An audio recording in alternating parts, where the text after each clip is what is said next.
one of the things that I think is maybe hard, I don't know, you might disagree with me, but for me is hard to understand is that you're telling me that the story was in the press, but that protesting got those people in trouble. And I don't understand how the government allows some things and doesn't allow other things. Yeah, I think nobody knows the exact rule. What is the line the government allows you to do and when you had to cross the line.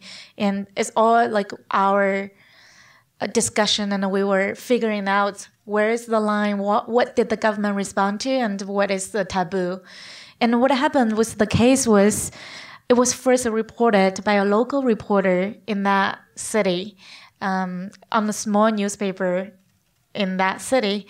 Small enough to kind of be under the radar of the national government? No, it wasn't on the national. Well, I'm saying it was the government wouldn't pay attention because right. Yeah. So, but because the story itself, it was so sensational. It was about 6 young girls got raped by a school principal.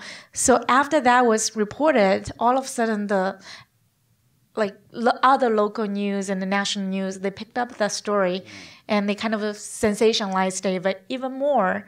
And then there was just a lot of talking on social media. People were talking about it.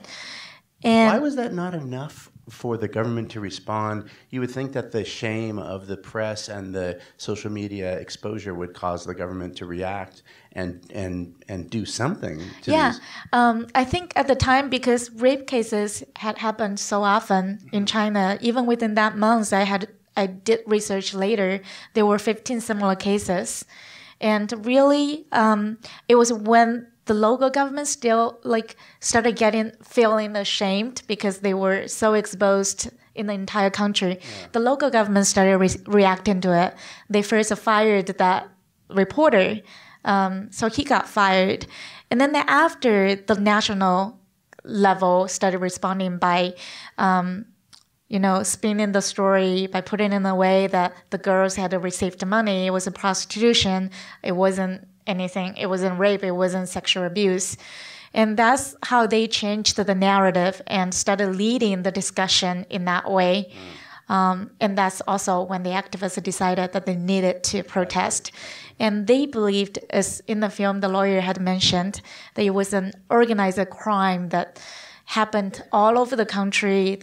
Girls were taken to the government officials as bribes by the teacher to get political favor. So they wanted to use this case to expose that systematic crime, and that's why they went to the protest.